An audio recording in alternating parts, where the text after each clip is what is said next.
Assalamualaikum warahmatullahi wabarakatuh. Salam sejahtera untuk kita semua. Salam Om Swastiastu, Namo Buddhaya, salam kebajikan. Bismillah, alhamdulillah, wassalatu wassalamu ala rasulillah, la haula wa la quwwata illa billah, ma ba'du. Yang terhormat Ibu Eti dari BKN Surabaya serta Mas Alif yang pagi-pagi sudah rawuh di dunia Arema, dan alhamdulillah jalannya lancar, udara tetap sejuk. Ini luar biasa, mudah-mudahan ini berkah untuk kita semua. Yang saya hormati Saudara Kasubag, para kasih dan penyelenggara, yang saya hormati jajaran kepala madrasah dan timnya, yang saya hormati jajaran kepala KUA dan timnya, dan semua pejabat CFD, CFP yang dimuliakan Allah Tuhan Yang Maha Kuasa. Alhamdulillah, bersyukur pada Allah pagi hari ini luar biasa. Kita semuanya diberi sehat afiat, mudah-mudahan panjang umur, berkah, dan selalu bahagia dalam hidup kita ini. Salawat dan salam semoga terlimpahkan kepada baginda Rasulullah Muhammad SAW, keluarganya, para sahabatnya, pengikut setia termasuk kita semuanya sepanjang zaman. Bapak Ibu sekalian yang berbahagia, pertama saya ucapkan terima kasih kepada narasumber Ibu Eti dan Mas Alif yang telah meluangkan waktu untuk kami semuanya ASN Kemenak Tamawan yang ingin maju, yang ingin berakhlak bagaimana core value-nya Menpan RB. Berakhlak berarti berorientasi apa? Orientasi pada layanan. Kemudian A-nya akuntabel. Kemudian K-nya kompeten, kemudian harmonis, kemudian setelah harmonis apa? Adaptif, kolaboratif. Bapak Ibu sekalian, kita semuanya menyadari bahwa kita sebagai ASN ini adalah tunduk pada peraturan negara, peraturan pemerintah maksud saya. Dalam hal ini adalah Menpan RB. Karena apa? Di Menpan RB ini yang membuat regulasi tentang apa saja tentang kinerja pegawai ASN. Maka kesempatan pagi ini perubahan demi perubahan terus berlanjut di sebuah negara kita, di pemerintah kita ini.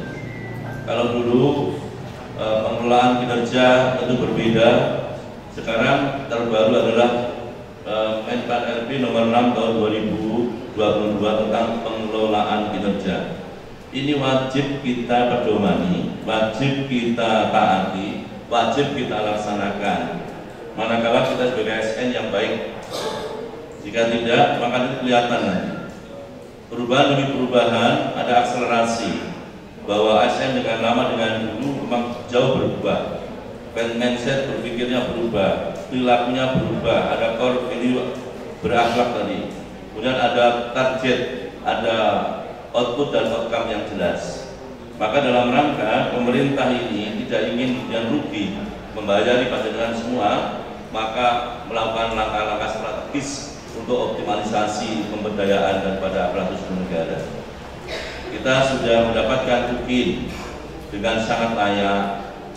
Kita ingat 10 tahun yang lalu bank itu menjadi sebuah rujukan untuk orang pegawai, gajinya 4 juta lebih. Itu sudah kita waktu itu masih sekitar 800 sampai 1 juta sekian itu. Saya masih ingat betul ketika di bank, ketika dikasih mapeda begitu. Enak ya guru-guru itu sekarang. Dulu guru-guru kalah telak dengan bank, tapi sekarang justru kebalikannya, bank kalah telak dengan kita. Ini sadar atau tidak sadar, kita mau memahami atau tidak, saya berharap ini direnungkan. Perubahan nasib itu per detik, per bulan, per tahun, bahkan begitu 180 derajat dengan mereka-mereka. Dulu benar-benar kita hormat kepada pegawai-pegawai yang swasta itu dengan gajinya 5 juta itu sudah luar biasa, karena kita berada di zona sekitar 1 juta. Sekarang mereka berada di 4 sampai 5-6 juta, kita berada zona sekitar 10 juta dengan tukin kita misalnya. Tentu ini dengan masa kerja yang layak sekitar 10 tahun. Oleh karenanya kita manakala tidak mensyukuri nikmat Allah itu, nikmat Tuhan itu, saya kira akan menjadi dolim bahwa kita menjadi ASN yang tidak akan mensyukuri nikmat dan ujung-ujungnya nanti terus akan mengeluh dan mengeluh, tidak pernah puas. Maka pesan Gusmen sekali lagi kemarin sudah sampaikan, jangan pernah mengeluh, jangan pernah mengeluh. Panjenengan sudah harus bersyukur dibalik, panjenengan sudah harus berterima kasih kepada siapa? Kepada Tuhan kita, kepada bangsa kita, negara kita, pemerintah kita, karena nasib kita sudah jauh berubah dengan teman-teman yang lain. Bapak Ibu sekalian, pengelolaan kinerja ini menjadi bagian penting kita sebagai ASN. Saya sebagai kepala kantor Kemenang Kota Malang ini men-stressing betul.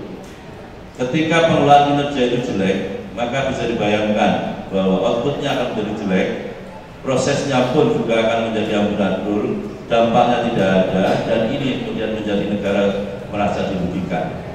Maka perlu ada perencanaan yang kokoh, yang matang, yang jelimet. Tidak boleh perencanaannya gagal, pelaksanaannya terukur, bisa dipantau, bisa dievaluasi tentu, dan pasti harus dievaluasi berkala.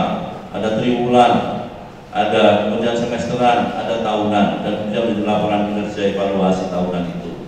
Maka disinilah kemudian outputnya jelas, dampak masyarakat dengan keuangan negara jelas, per detik, per indikator harus jelas-jelas bisa dirasakan oleh masyarakat itu. Oleh karena itu Bapak Ibu sekalian yang berbahagia, kami berpesan itu kita ikuti acara pada pagi hari ini dengan sebaik-baiknya. Kita akan melihat SKP kita nanti pasti seperti apa. SKP kita sudah kita bedah nanti hari ini dan seterusnya. Kemarin kita bedah dengan pengawas PAI dan madrasah, dengan perencana, dengan seksinya. Nanti berikutnya juga kita bedah dengan seksi-seksi yang lain, semuanya sama, agar cascading itu benar-benar terjadi.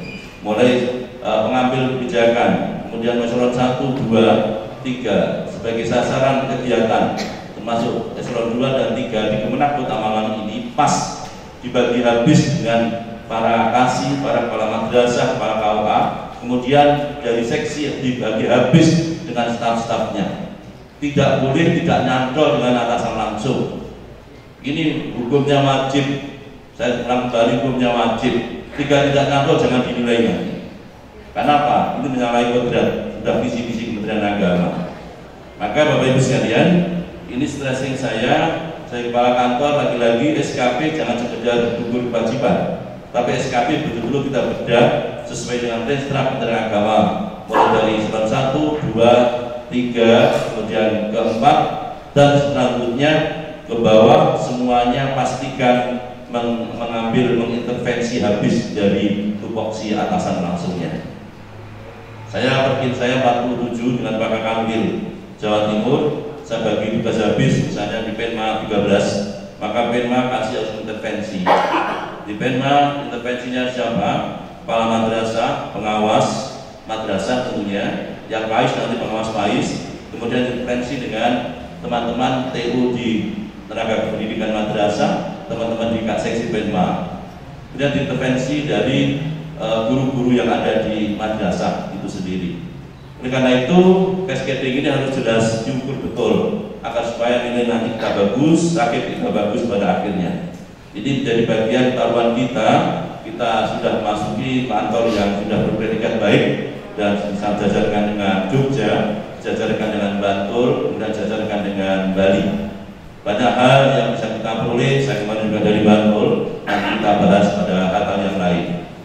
Makanya sekali lagi, ayo sama-sama kerja, sama-sama kita di-SK-kan pemerintah, sama-sama kita itu keluar dari rumah, meninggalkan suami atau anak istri kita, sama-sama kita, sama-sama di sini, sama-sama pakai juga ganti baju yang sama dan lain sebagainya. Ayo diniati yang benar, cascadingnya benar, targetnya benar, ukurannya benar, terukur, dan bisa berdampaknya juga terukur. Bapak Ibu sekalian, kehadiran Ibu Eti dan teman-teman dari BKN ini akan bagaimana mengelola kinerja yang sesungguhnya di Kementerian Agama Kota Malang nanti, jangan sampai salah. Insyaallah ini hukum-hukum positif di Indonesia yang harus kita lakukan dengan sebaik-baiknya. Maka mari kita ikuti dengan seksama Bapak Ibu sekalian.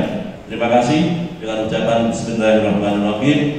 Sosialisasi Permen RB nomor 6 tahun 2022 tentang pengelolaan kinerja ASN Kemenang Kota Malang dinyatakan dibuka dan dimulai secara resmi.